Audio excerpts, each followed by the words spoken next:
Hello everyone.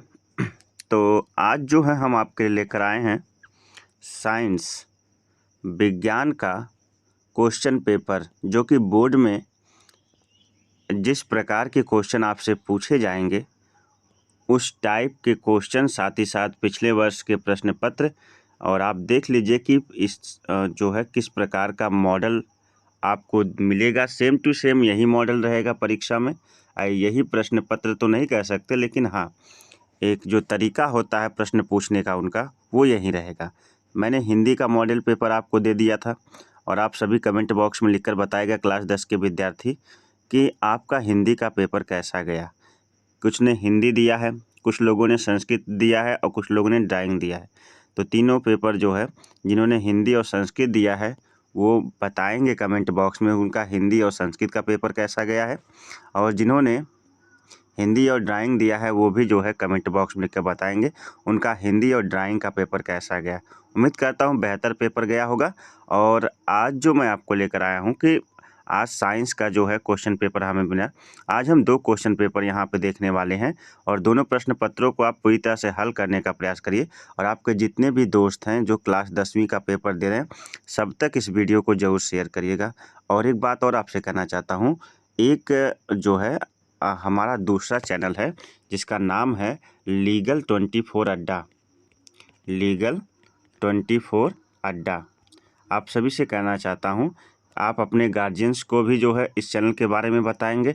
खुद भी जानते रहेंगे कि ये हमारा ही चैनल है। किसी प्रकार की कानूनी सहायता, कानूनी जानकारी के लिए किसी प्रकार की जो है, जैसे कि किसी केस के बारे में डिस्कस करना हो, या जो है डिस्ट्रिक्ट मजिस्ट्रेट या किसी को शिकायती पत्र लिखना हो, ठीक है ना।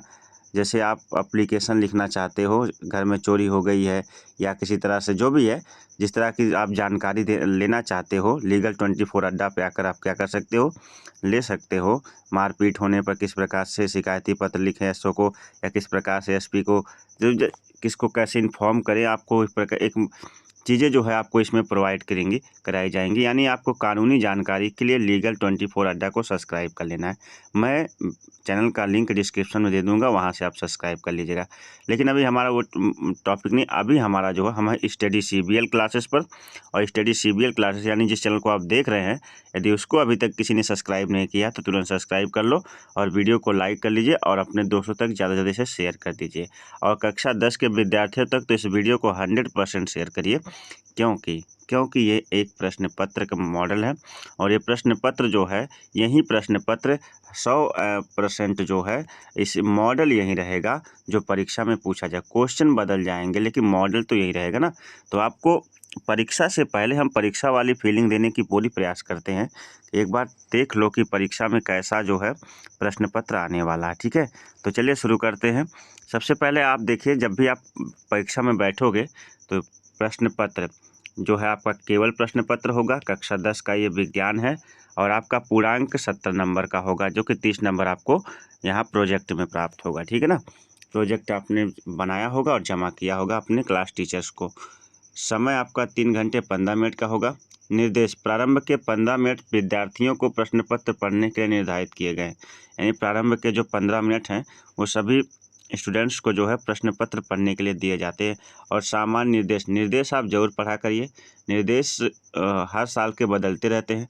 जरूरी नहीं कि जो निर्देश यहाँ पे दिया हो वही जो है वहाँ पे दिया रहे। निर्देश तो बदल भी सकते हैं, ठीक है। लेकिन फिर भी 95% तो चेंज होने के चांस नहीं है, ठीक है। तो चलिए देखते हैं। पहला है, यह प्रश्न पत्र 3 खंडों में का, खा और गा में विभाजित रहेगा, ठीक है। का, खा और गा में विभाजित है। प्रत्येक खंड का पहला प्रश्न बहुविकल्पी है, जिसमें 4 उत्तर विकल्प दिए गए हैं। सही विकल्प चुनकर अपनी उत्तर पुस्तिका में लिखिए, ठीक है। प्रत्येक खंड यानी 3 खंड का मतलब, एक तो पहला खंड आपका फिजिक्स होगा, दूसरा खंड आपका जो है केमिस्ट्री होगा, तीसरा खंड आपका बायोलॉजी होगा। तो 3 खंड में विभक्त होगा। 3 खंडों को जब आप उनके प्रश्नों को करने जाओगे ना, तो आपको सबसे पहले जो है बहुविकल्पी प्रश्न दिखेंगे, ठीक है। तो हर खंड का पहला प्रश्न क्या होगा, बहुविकल्पी होगा। इस बात को याद रखिएगा, ठीक है। उसके बाद जो कह रहा है कि तीसरा जो क्या कह रहा है,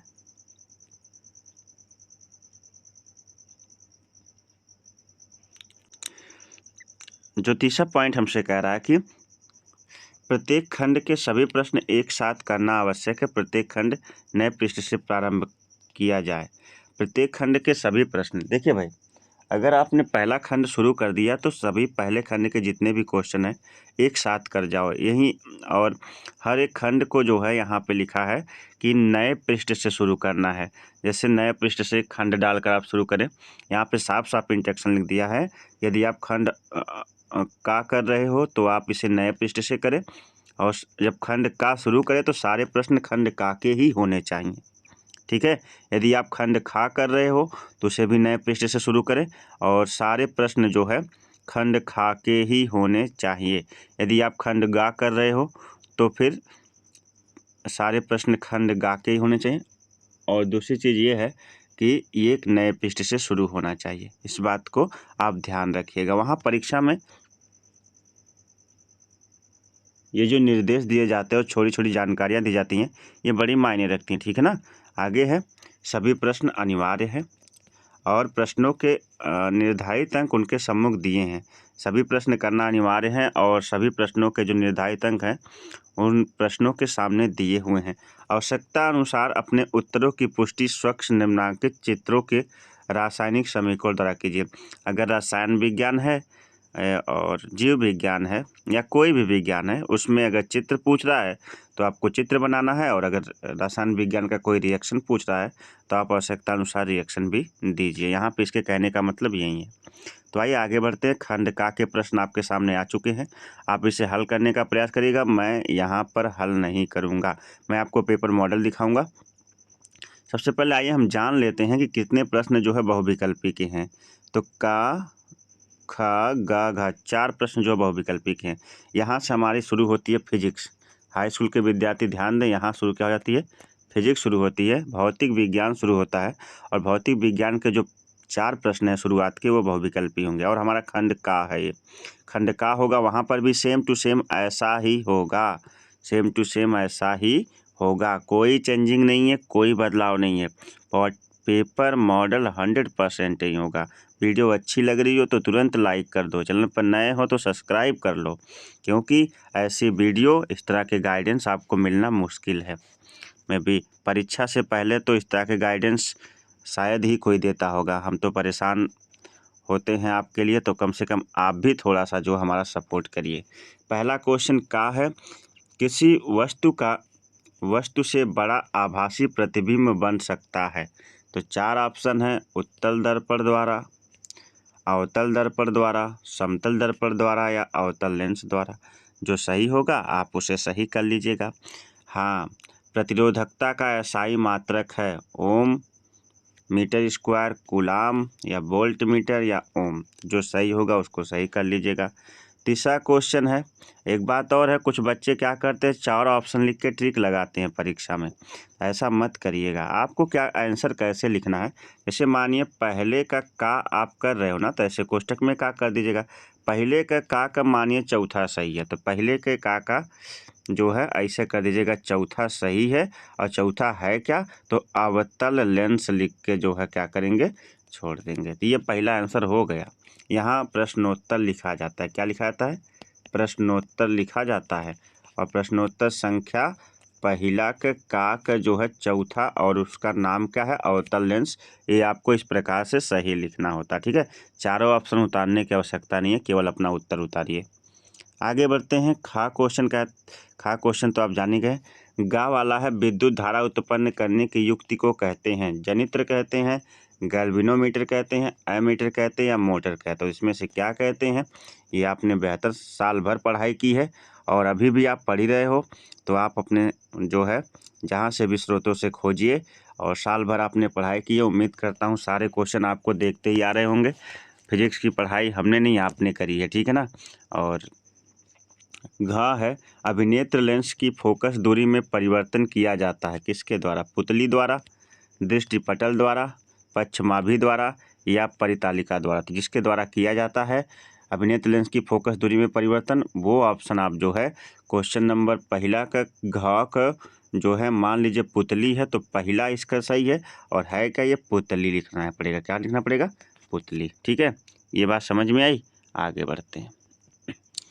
प्रश्न उत्तर संख्या 2 आ गए हम। पहला हमारा बहुविकल्पित है, 2 है। वाहनों में किस प्रकार के दर्पण को पश्च दृश्य दर्पण के रूप में वरीयता दी जाती है और क्यों? यानी गाड़ियों में कौन सा शीशा लगाया जाता है जिससे पीछे की वस्तुओं को हम देख सके। साइड देखने के लिए लगाता ना पीछे जो है, पीछे जो कोई आ रहा है या हमें मुड़ना है तो पीछे वाले शीशे में देखते हैं। तो वो गाड़ियों में कौन से शीशे का इस्तेमाल किया जाता है और क्यों किया जाता है, ये आपके अध्यापक गण ने आपको पढ़ाया होगा। उम्मीद करता हूँ इसका जवाब आप जानते होंगे। ठीक है, उसके बाद खा क्वेश्चन आप रहेगा। सवाल है ये कि किसी अवतल लेंस की फोकस दूरी 15 सेंटीमीटर है, यानी एफ बराबर 15 सेंटीमीटर है। लेंस की कितनी दूरी पर रखी जाए इसके वस्तु का लेंस से 10 सेंटीमीटर का प्रतिबिंब बने। तो ये जो है आपको इस सवाल को 1/u + v और करके लगा के जो आप आते हो वो वाला क्वेश्चन है और इसको आपको सॉल्व करना है। ठीक है, और फिर गा दूसरे में 3 क्वेश्चन होगा गा, और गा इसमें आपको सभी क्वेश्चन करने का ख गा है। जरा दृष्टि दोष क्या है, इसका निवारण कैसे होता है। देखिए, दूर दृष्टि दोष है और निकट दृष्टि दोष है और जरा दृष्टि दोष है। ये 3 प्रकार के दृष्टि दोष आपने पढ़े होंगे। तो इसमें आपका जरा दृष्टि दोष आपसे पूछ रहा है। ठीक है, तो ये 3 क्वेश्चन खंड का जो है प्रश्न उत्तर संख्या 2 का खा और गा, और ये 2-2 नंबर के हैं। कितने नंबर के हैं, 2-2। अब अगला जो क्वेश्चन आ रहा है क्वेश्चन नंबर 3 है, सॉरी, प्रश्नोत्तर संख्या 3 का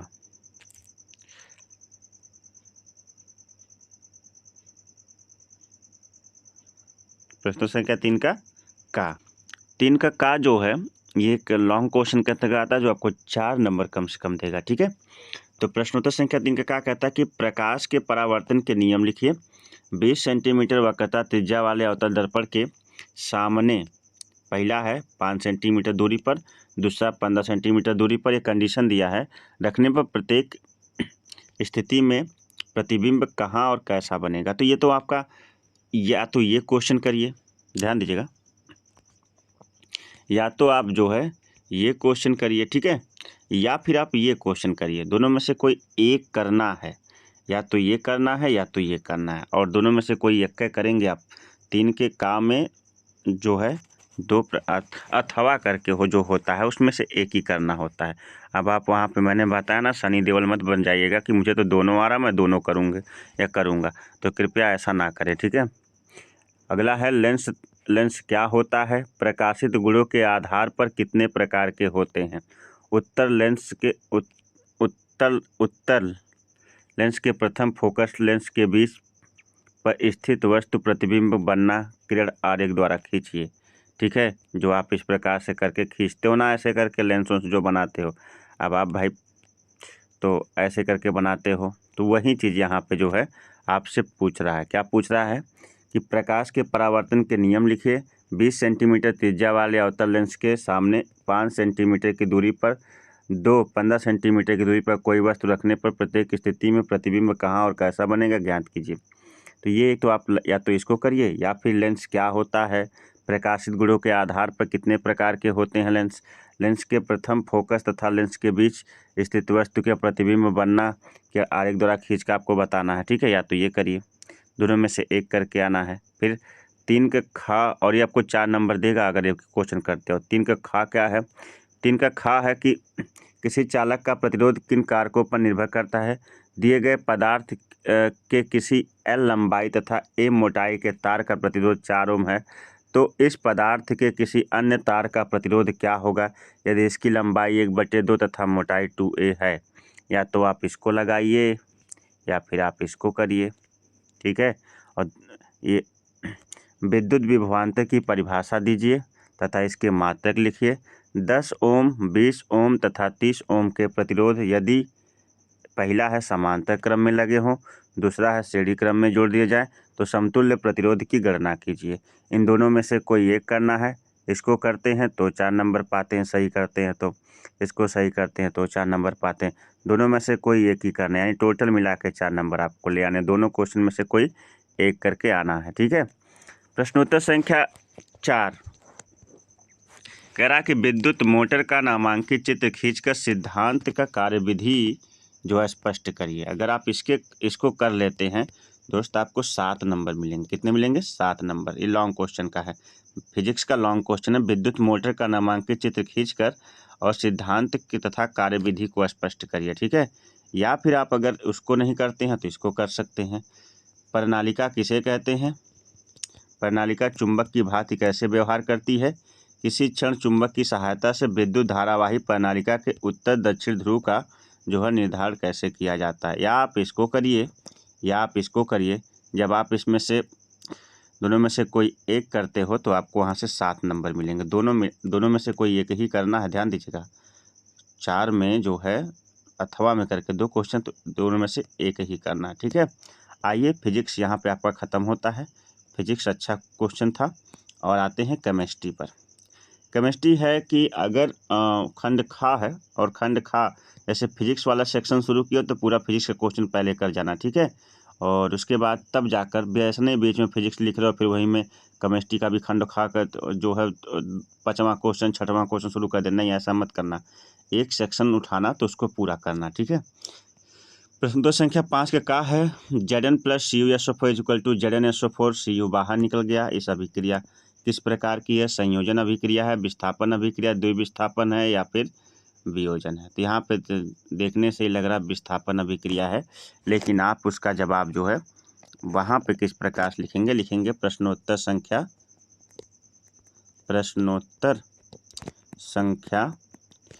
5 के का कौन सा सही है?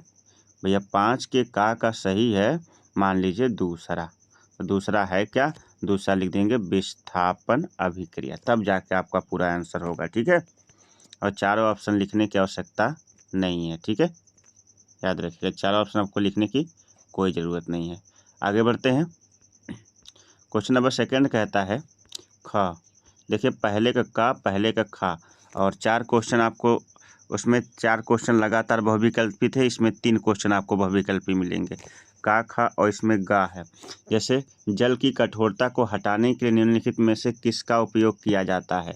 बेकिंग सोडा का, धावन सोडा का, विरंजक चूर्ण का या प्लास्टर ऑफ पेरिस का? जिसका उपयोग किया जाता है उससे आप जो है जल की कठोरता को हटाने के लिए उसको आप मान लीजिए यहाँ से धावन सोडा का प्रयोग किया है। तो प्रश्नोत्तर संख्या 5 के खा का जो है मान लीजिए दूसरा से दूसरा है क्या? धावन सोडा लिख दीजिएगा आंसर में। ठीक है, और गा, इसमें 3 ही बहुविकल्पी हैं। पहला है, फिर पहले के का हो गया, खा हो गया, गा।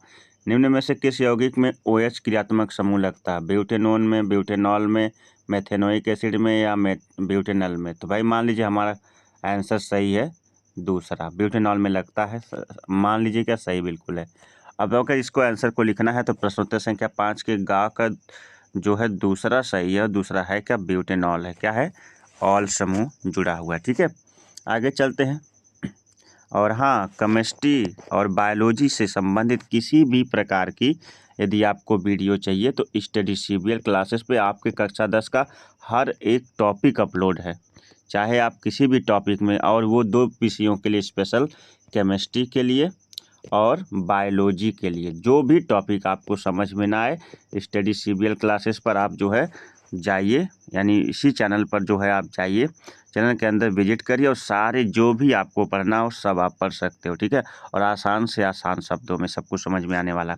और दूसरी चीज़ ये है कि किसी टॉपिक की वीडियो ना मिले केमिस्ट्री और बायोलॉजी में तो आप उसे कमेंट बॉक्स में लिखकर जरूर बताइएगा, मैं उसकी वीडियो बनाने का प्रयास करूँगा और आपको बहुत जल्दी से जल्दी देने का प्रयास करूँगा, आसान शब्दों में समझाने का प्रयास करूँगा। ठीक है, चलिए 6वां क्वेश्चन कहता है कि रेडॉक्स अभिक्रिया से क्या अभिप्राय है? रासायनिक अभिक्रिया का उदाहरण देकर समझाइए। रेडॉक्स अभिक्रिया से क्या अभिप्राय है और रासायनिक अभिक्रिया का उदाहरण देकर समझाइए। रेडॉक्स अभिक्रिया किसे कहते हैं? ऐसी अभिक्रिया जिसमें ऑक्सीकरण और अपचयन दोनों अभिक्रियाएं होती है, रेडॉक्स अभिक्रिया कहलाती है। ठीक है, चलिए छोड़िए उसको, इसकी भी वीडियो अपलोडेड है, जाके देख लीजिए। चैनल में। अगला है बेकिंग सोडा बनाने की विधि का उपयोग कीजिए। आपको ये 2 नंबर देगा, ये भी 2 नंबर देगा। खाने वाला सोडा यानी बेकिंग सोडा, जिसको हम कहते हैं सोडियम बाइकार्बोनेट या सोडियम हाइड्रोजन कार्बोनेट, ठीक है, इसको बेकिंग सोडा भी कहते हैं और बेकिंग सोडा को खाने का सोडा कहते हैं। और इसके जो है बनाने की विधि और उपयोग आपको लिख के आना है परीक्षा में, ठीक है। आधुनिक आवर्तसारणी नियम क्या है, ये भी हमने वीडियो अपलोड की है। किसी आवर्त में बाएं से दाएं जाने पर परमाणु त्रिज्या में क्या परिवर्तन होता है। यदि आप ऐसे इस क्वेश्चन को करते हो तो आपको कितने नंबर मिल जाते हैं, 2 नंबर। क्वेश्चन नंबर 7 का निम्नलिखित में से का IUPAC नाम लिखिए। अब इनका IUPAC एकदम ढंग से बढ़िया से इसी चैनल स्टडी CBL क्लासेस पर ही जो है बहुत ही बेहतर तरीके से IUPAC पढ़ाई गई है। जाइए चैनल पर विजिट करिए, पूरी IUPAC की वीडियो सब देख डालिए। फिर भी अगर आप कोई डाउट हो तो कमेंट बॉक्स में लिख दीजिएगा। तो इसका IUPAC आपको बताना है, मैं बताऊंगा नहीं क्योंकि मैंने चैनल में सारी वीडियो अपलोड की है। और इसका IUPAC आपको क्या करना है, बताना। दोनों के IUPAC आपको बताने हैं। उसके बाद ख है 7 का ख, और यहाँ से IUPAC बनाते हो, ध्यान दीजिए, तो आपको यहाँ से कितने नंबर मिल जाते हैं, यहाँ से आपको 2 नंबर मिलेंगे। कितने, 1-1 नंबर के। 7 का ख है संक्षारण किसे कहते हैं, धातुओं के संक्षारण को रोकने की विधियां बताइए। ठीक है, संक्षारण का मतलब जब धातु पे जंग लग जाती है और वो खराब होना शुरू हो जाती है, झरना शुरू हो जाती है, वो संक्षारण कहते हैं। ठीक है, उसके बाद अगला है निम्नलिखित पर टिप्पणी लिखिए।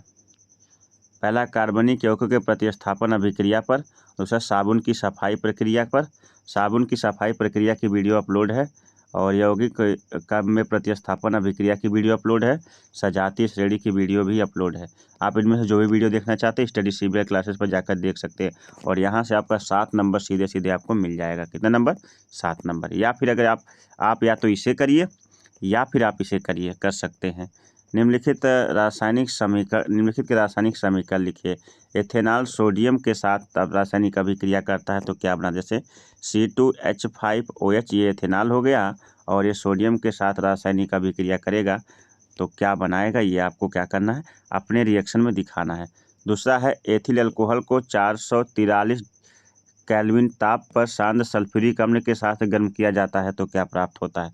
तीसरा क्वेश्चन रहेगा कि मेथेन को वायु में जलाया जाता है तो क्या मिलती है। चौथा क्वेश्चन रहेगा कि एथेनोइक अम्ल एथेनॉल के साथ क्रिया करता है तो क्या बनाता है। अब ध्यान दीजिए, ये यदि आप या तो आप इनको करिए तीनों को, ठीक है, और यदि या तो आप जो है इन चारों को करिए, किसी को भी करते हैं 7 नंबर यहाँ से भी आपको मिलते हैं और 7 नंबर आपको यहाँ से भी मिलते हैं। यानी कहने का मतलब दोनों में से कोई एक करना है, या ये सेक्शन करिए या ये सेक्शन। यहाँ से आपको कितने मिलने हैं, टोटल 7 नंबर। ठीक है, आइए अब चलते हैं। हाँ, यहाँ पे देखिए 7 टोटल है ना, 7 हैं। और देखिए 5वां क्या है, 5वां है कि एथेनोइक अम्ल सोडियम कार्बोनेट से क्रिया करता है तो क्या बनता है। अगला है एथेनोइक अम्ल सोडियम हाइड्रोजन कार्बोनेट से क्रिया करता है तो क्या बनता है। अगला एथिल अल्कोहल का क्षारीय KMnO4 की उपस्थिति में ऑक्सीकरण बताइए। ठीक है, यहाँ से आपका केमिस्ट्री का भी सेक्शन खत्म हो जाता है, आ जाता है खंडगा बायोलॉजी।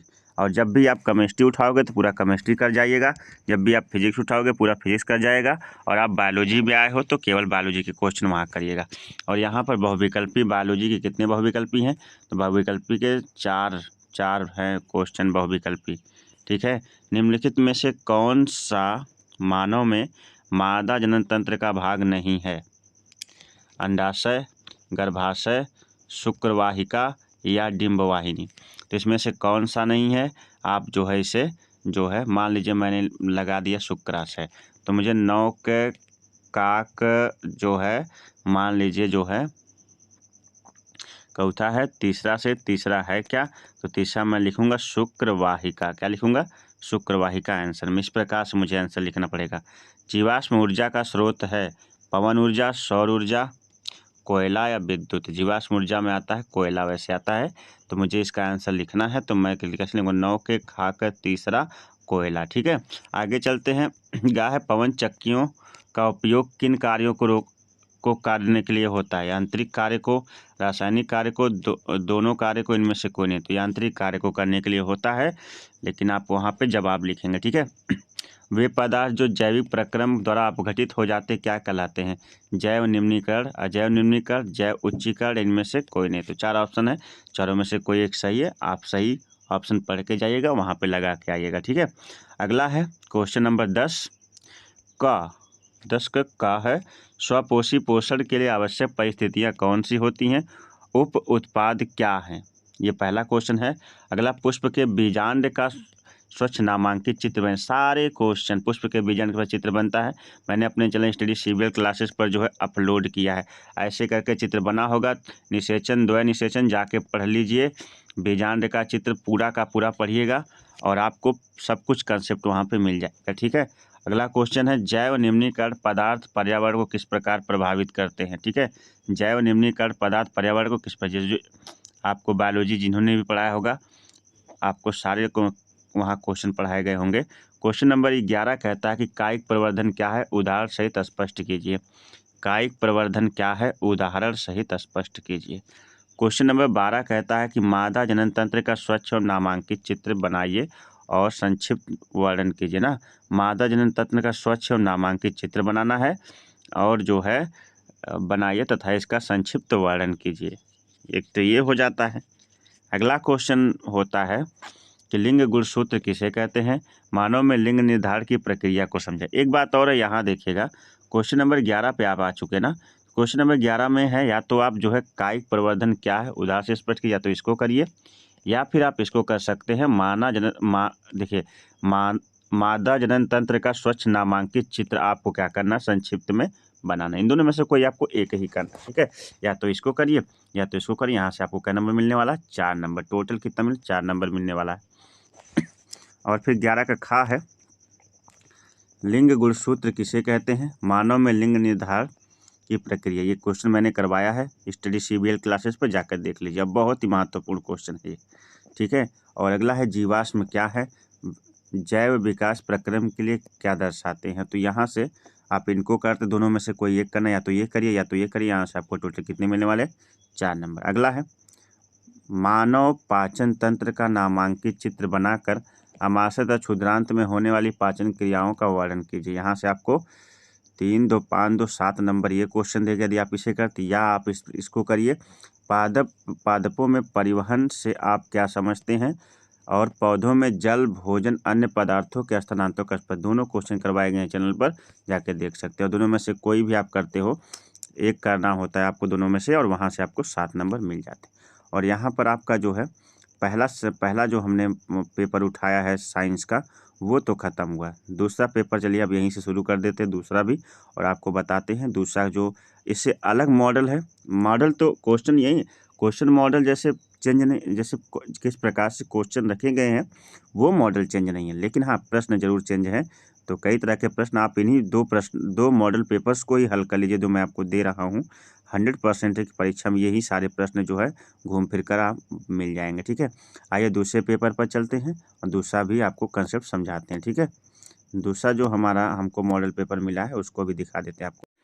तो ये साइंस का दूसरा मॉडल पेपर होगा और इसमें भी वही सारे इंस्ट्रक्शन है जो पहले में थे। कि समय आपका 3 घंटे 15 मिनट का होगा, 70 का आपका पूर्णांक होगा, और प्रारंभ के 15 मिनट जो है आपको प्रश्न पत्र बहुत ध्यान से पढ़ने होंगे। सारी चीज़ें वही हैं।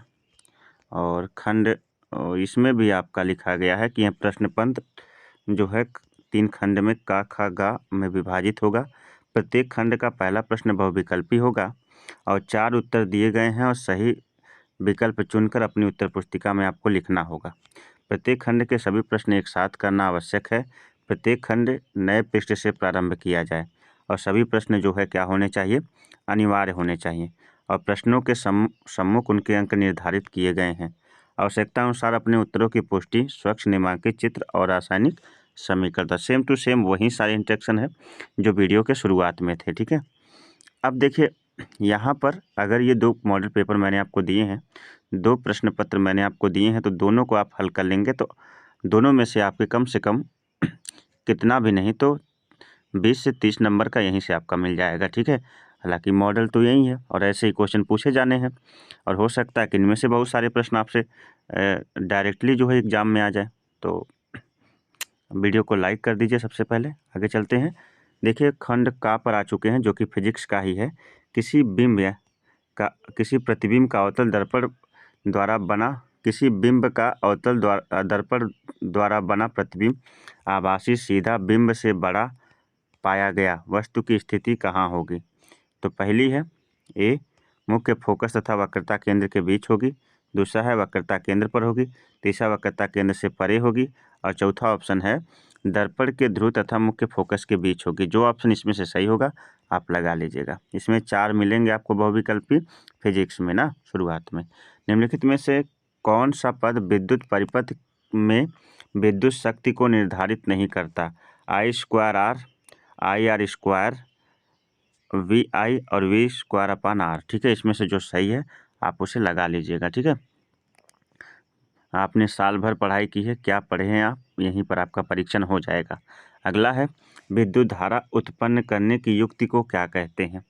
विद्युत धारा उत्पन्न करने की युक्ति को क्या कहते हैं? जनित्र कहते हैं, गैल्वेनोमीटर कहते हैं, आमीटर कहते हैं या मोटर कहते हैं?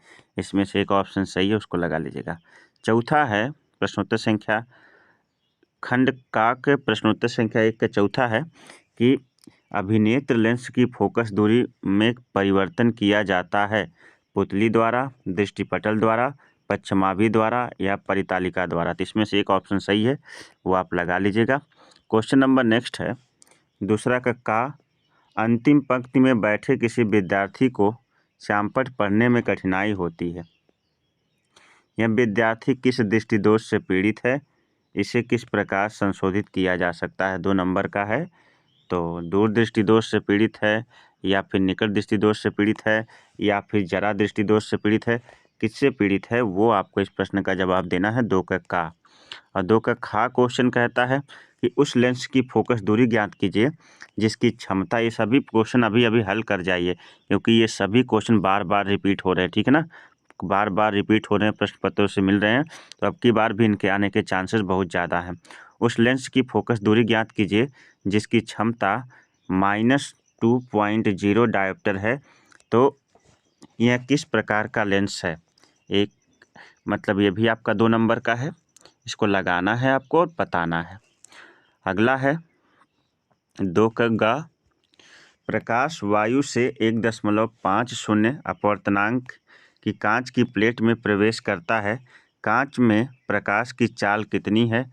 निर्वात में प्रकाश की चाल 3 × 10⁸ मीटर प्रति सेकंड है। तो इसको भी आपको लगाना है। प्रश्नोत्तर संख्या 3 का कहता है कि कोई 2.0 सेंटीमीटर लंबा बिंब 10 सेंटीमीटर फोकस दूरी के किसी अवतल लेंस के मुख्य अक्ष पर लंबवत रखा है। बिंब की लेंस से दूरी 15 सेंटीमीटर है, तो प्रतिबिंब की प्रकृति, स्थिति, साइज, आवर्धन क्षमता ज्ञात कीजिए। ये आपका 4 नंबर का प्रश्न होगा, आप इसे लगा लीजिएगा। ठीक है, जरूर से जो है लगा कर ही जाइएगा, इसको लगा कर ही जाइएगा। 4 नंबर आपको यहाँ से क्या करेगा, मिलेगा। तीसरा का तो या तो आप इसे करिए, 4 नंबर का प्रश्न है, या तो आप इसे करिए या आप इसे करिए, दोनों में से कोई एक करना आपको, और जो आप करते हो तो 4 नंबर आपको प्राप्त होता है। कांच के प्रिज्म द्वारा श्वेत प्रकाश का विक्षेपण स्पष्ट कीजिए।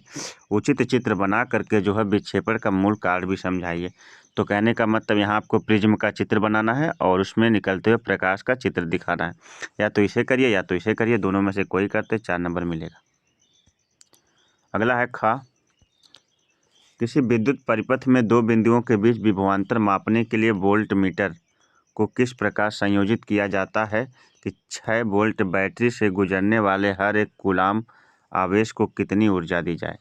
या तो आप इसे करिएगा, ठीक है, या फिर जो है आप जो है इसको करिएगा। यहाँ से भी आपको 4, दोनों में से कोई करते 4 नंबर मिल जाता है।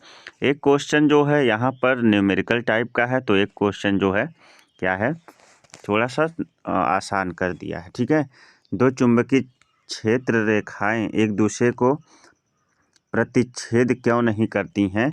क्षण चुंबक के चारों ओर चुंबकीय क्षेत्र की रेखाएं खींचिए। या तो आप इसे करिए इस वाले को, और या तो आप इसे करिए, दोनों में से कोई भी आप करते हो तो आपको दोनों में से एक करना है और उसका आपको 4 नंबर मिलेगा। ठीक है, आगे बढ़ते हैं। क्वेश्चन नंबर 4 आ जाता है, विद्युत जनित्र का मूल सिद्धांत एवं कार्यविधि स्पष्ट कीजिए। एवं ब्रुशों का क्या कार्य है, इनमें ब्रुशों का क्या कार्य है ये समझाइए। 7 नंबर आपको यहाँ से मिलेगा। ठीक है, अगला क्वेश्चन है किसी चालक का प्रतिरोध किन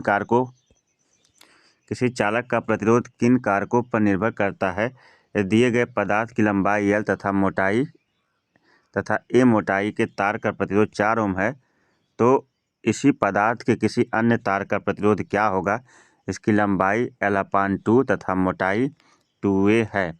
तो ये भी अगर आप इसको सिद्ध करते हो, लगाते हो, तो आपको यहाँ से कितने नंबर मिल जाते हैं, 7 नंबर बड़े आसानी से मिल जाते हैं। ठीक है, सारे प्रश्नों को देख लीजिए, रोक करके प्रश्नों को लिख लीजिए, उसको लगा जाइए अभी अभी अपनी कॉपी पर, या फिर जो है स्क्रीनशॉट लीजिए और प्रश्नों को हल करने का प्रयास करिए। ठीक है, आपके पास अभी समय है, 4 तारीख को आपका एग्ज़ाम है और वीडियो मैं आपको देने का प्रयास कर रहा हूँ।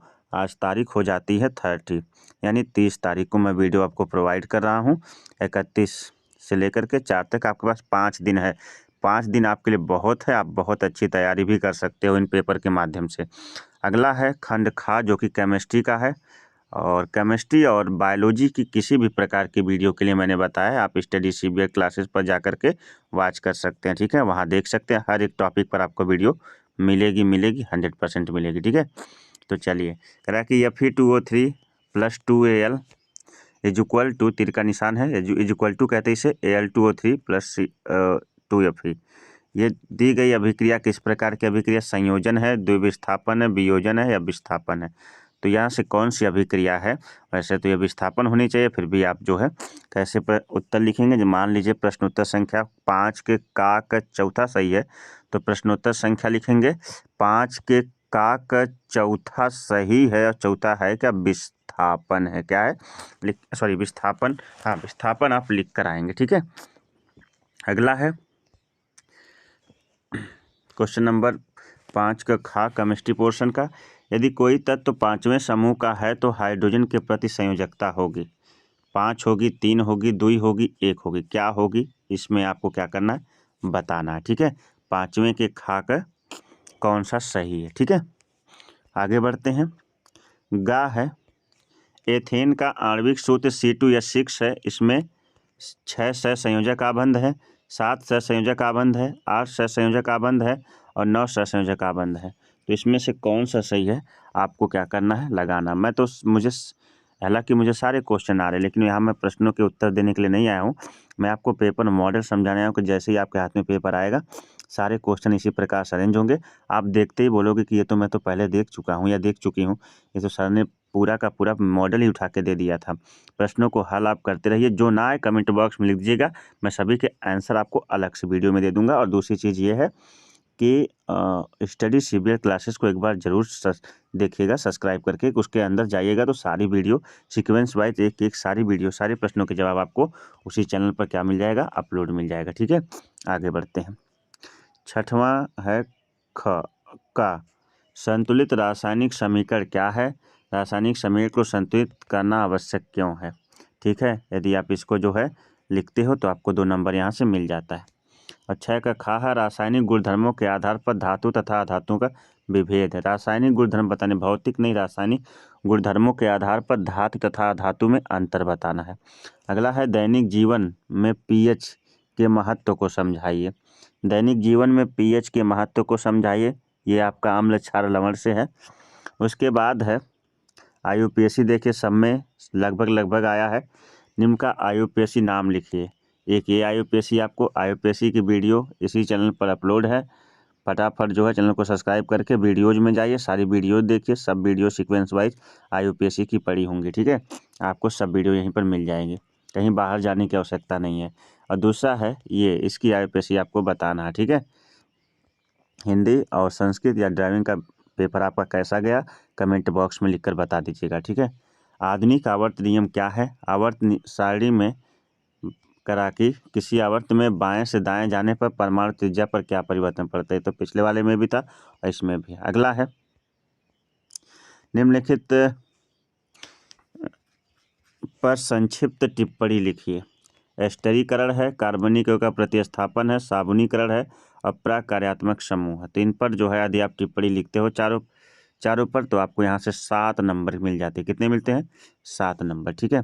या फिर यहाँ पे जो है अथवा, या फिर आप इनको करिए। हाइड्रोजनीकरण किसे कहते हैं? कार्बनिक यौगिकों में ऑक्सीकरण अभिक्रिया क्या होती है? सजातीय श्रेणी किसे कहते हैं? मिसेल बनाना और साबुन, ये दोनों एक ही कंसेप्ट है। और ये दोनों वीडियो जो है स्टडी CBL क्लासेस पर क्या है, अपलोड है, आप जाकर देख सकते हैं, ठीक है। अब प्रश्नोत्तर संख्या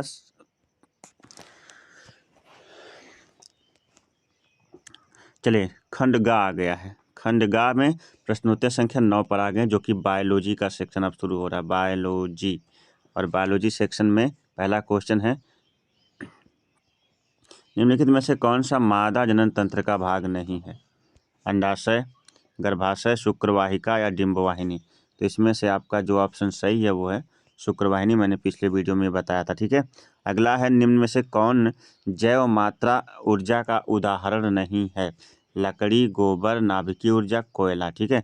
जो ऑप्शन सही है उसको लगा दीजिएगा, ठीक है। अगला है, निम्न में से कौन आहार श्रृंखला का निर्माण करते हैं? कौन आहार श्रृंखला का निर्माण करते हैं? घास, गेहूँ तथा आम, घास बकरी तथा मानव, घास गाय तथा हाथी, घास मछली तथा बकरी। तो दूसरा सही है घास बकरी तथा मानव। अगला है, जीवाश्म ईंधन किसे कहते हैं?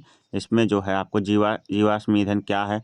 पेड़ पौधे, जीव जंतु, कोयला और पेट्रोलियम या कोयला, इनमें से कोई एक सही है। जो है आप जो है क्या करना है, इसको आपको बहुविकल्पी है, आपको सही चुनकर लिखना है, ठीक है।